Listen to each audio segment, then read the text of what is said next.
Aqui em Mateus capítulo 21, mostra um momento muito interessante no ministério de Jesus, quando ele entra no templo e expulsa os vendilhões do templo, né? No versículo 12 diz que ele expulsou todos os que ali vendiam e compravam, derrubou as mesas dos cambistas e as cadeiras dos que vendiam pombas, porque ali eles faziam aquele comércio todo, não é, que eram os animais que seriam sacrificados no templo, e ali então a pessoa não precisaria trazer um animal de longe, ele viria ali, compraria, ali trocaria as suas moedas, etc. E o Senhor diz no verso 13, está escrito, a minha casa será chamada casa de oração, mas vocês estão fazendo dela um covil de salteadores. Isso se compara muito bem com o texto de Ezequiel capítulo 8, que diz que o Senhor mostrou a Ezequiel o que é que os sacerdotes faziam no templo às ocultas, adorando outros ídolos e criando toda uma adoração e cultos a deuses estranhos. A pergunta é a seguinte: o que é que nós estamos fazendo que não agrada a Deus? Porque os olhos de Deus passam por toda a terra. Deus vê tudo, Ele sabe de tudo, Ele conhece tudo. Ele sabe o que está oculto na sua vida, Ele sabe o que você esconde dos outros. Ele sabe o que você esconde da sua família. Ele conhece. E Ele vai trazer isso à luz. Por isso que a vida de um cristão deve ser uma vida de luz. E por isso que o Senhor disse, eu sou a luz do mundo, quem me segue não andará em trevas, mas terá a luz da vida. E ele diz, os cristãos são luz, sal e luz, né? Vós sois a luz do mundo. Não se pode esconder uma lâmpada, não se pode esconder a luz. Então, essa ideia de luz e trevas, que na Bíblia repleta, a Bíblia é repleta desses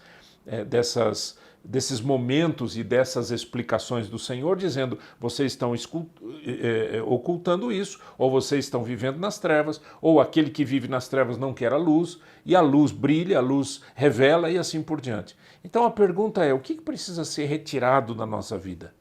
Assim como o templo precisou ser limpo. A purificação do templo. Quando Jesus entra e diz para aquelas pessoas, a minha casa será chamada casa de oração, e vocês a transformaram num covil de ladrões, vocês a transformaram em comércio, vocês não estão fazendo aquilo que o Pai deseja que vocês façam. É o mesmo caso na nossa vida. O que é que na minha vida precisa ser retirado? O que é que precisa ser tirado da minha vida? O que é que não vai bem? O que é que está oculto? O que é sujo aos olhos de Deus? A purificação que o Senhor traz é uma purificação sempre perfeita, mas ela é intensa e profunda. Não basta você simplesmente dizer agora, eu fumava, não fumo mais, agora eu sou santo. Não, seu coração é do coração que procedem os maus desígnios, disse Jesus. Não é? Às vezes a pessoa é iracunda, às vezes a pessoa é invejosa, às vezes a pessoa ela está plena de imundície na sua mente, não é? De desejos malignos, de planejamentos malignos e assim por diante. Então lembra que a mudança dentro de nós ela é sempre uma mudança profunda e tem que ser de dentro para fora. Então a purificação da minha vida precisa ser de dentro para fora. O que precisa mudar na sua vida? O que precisa mudar na minha vida? É uma reflexão que nós temos que fazer. Não é? Quando o Senhor diz, a minha casa será chamada casa de oração, e vocês a transformaram num lugar de bandidos, de ladrões, o que ele está dizendo? Ele está dizendo o significado primeiro foi esquecido. Então qual é o significado primeiro da minha vida? Qual é o significado primeiro do casamento? Quando perguntaram para Jesus, Senhor, por que Moisés ofereceu carta de divórcio, permitiu que as pessoas se divorciassem? E o Senhor disse, por causa da dureza do vosso coração, mas no princípio não era assim. Ele está dizendo, você sempre tem que voltar ao princípio das coisas, ao significado mais importante, ao significado mais profundo. Então qual é o significado mais profundo na vida de uma igreja? O que hoje precisaria ser limpo nas igrejas? retirado das igrejas, que não agrada a Deus, que é simplesmente feito para nós e não para Deus. A gente teria coragem de fazer isso? Você acha que as pessoas teriam coragem de fazer uma mudança radical naquilo que precisa ser mudado à luz da palavra de Deus, à luz de um ressignificado, não ressignificado, mas a volta ao significado original de todas as coisas, ao significado original de adoração e louvor? Hoje o pessoal pensa que adoração e louvor é música.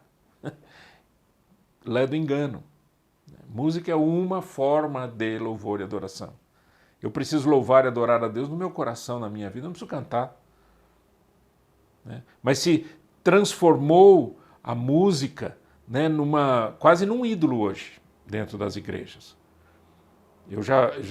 Eu me lembro de igrejas, tanto que eu pastoreei quanto igrejas onde eu fui pregar o evangelho, e que os músicos saíam na hora da mensagem, porque eles estavam cansados, eles tinham gasto 1 hora cantando, eles estavam muito cansados, eles tinham que ir lá fora, tomar água, descansar, ir no banheiro, conversar, bater papo. Ou seja, 0, 0, 0 de significado. Será que a gente teria coragem de apertar o parafuso onde precisa ser apertado?